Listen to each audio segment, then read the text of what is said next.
પૂરગ્રસ્ત વાવ અને સુઈ ગામમાં જનજીવન પાટા પર આવી રહ્યું છે। પાણી ઓસરતા લોકો નીકળી રહ્યા છે ઘરની બહાર। રાંધણ ગેસની બોટલ માટે લોકોની લાઈનો લાગેલી જોવા મળી। લાકડાઓ પલળી જવાને કારણે રાંધણ ગેસની બોટલ એકમાત્ર સહારો છે, ત્યારે બાઇક ટ્રેક્ટર પર ગેસની બોટલ લઈને લોકો પહોંચી રહ્યા છે અને લાંબી કતાર પણ જોવા મળી રહી છે।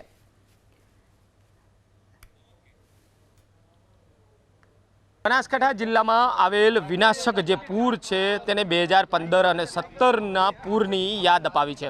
મહત્વની વાત છે કે જે રીતે બનાસકાંઠા જિલ્લામાં સતત સુઈગામ પંથકમાં 4 થી 5 દિવસ થયા હજુ પાણી ઓસર્યા નથી। અનેક ઘરવખરીનો સામાન બગડ્યો છે। ખાસ કરીને હાલ લોકોને જે ગેસ છે તે રસોઈ બનાવવાનો ગેસ નથી મળી રહ્યો। તમે જોઈ શકો છો તે પ્રમાણે હાલ મોટી સંખ્યામાં બાટલા લઈ જે પરિવારના સભ્યો છે તે વાવ ખાતે પહોંચ્યા છે। ખાસ કરીને વાવ સુઈગામ સહિતના પંથકોમાં હાલ જે ગેસના બાટલાની ક્યાંક ઘટ હોવાના કારણે હાલ લોકો પરેશાન છે। સીધી વાત કરવાનો પ્રયત્ન કરીશ। કાકા, કેટલા દિવસે બહાર નીકળ્યા તમે? બસ આજ ચોથે દિવસે આજ બહાર નીકળ્યા। વરસાદ બંધ થયો? વરસાદ બંધ થયા પછી ચોથે દિવસે અને આજ બાટલા નથી, એને પોકેટો લાવીને કાઢો છે આટલા દિવસ, અને બાટલા લેવા આવ્યા ત્યારે હજી મળતા નથી અને એમને બેઠા છે ભૂખ્યા ને તરસ્યા। હાલ લાકડા એ બધા પલળી ગયા છે। લાકડા પલળી ગયા, લાકડા હોય જ નહીં ને, ક્યાં પાણીમાં જ બેઠા છે, ક્યાંથી લાકડા હોય? લાકડા છે જ નહીં ને અત્યારે, ગેસનો પ્રોબ્લેમ છે ને, બાટલા ખાલી થઈ ગયા।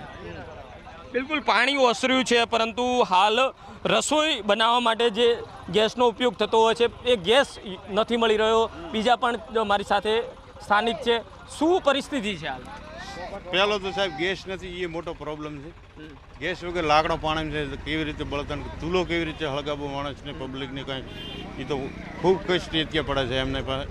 પછી આ માલ અમારે બધો કેટલો પશુ મરી ગયો છે। હવે આની પોસ્ટમોર્ટમ કેમ, અંદર જમીનમાં દાટો નહીં તો ગંદકી ફેલાઈ જાય, રોગચાળો ફેલાઈ જાય। હવે આ બધું તંત્ર હવે લાવીને કાંઈ એને કોઈ રાહત આપે તો બહુ સરસ છે। બિલકુલ તમે જોઈ શકો છો તે પ્રમાણે હાલ ગેસની બોટલ લઈ આ જે લોકો છે તે પહોંચ્યા છે। મહત્ત્વની વાત છે કે જે રીતે 2 દિવસથી વરસાદ બંધ થયો છે, જે લાકડાઓ છે તે ભીના થઈ ગયા છે, રસોઈ કઈ રીતે રાંધવી તેને લઈને હાલ અસમંજસમાં લોકો છે। એટલા માટે જ હાલ ગેસના જે બોટલ લઈ અહીં લોકો ઉમટી પડ્યા છે। વસંત તિરગર, ABP અસ્મિતા, બનાસકાંઠા।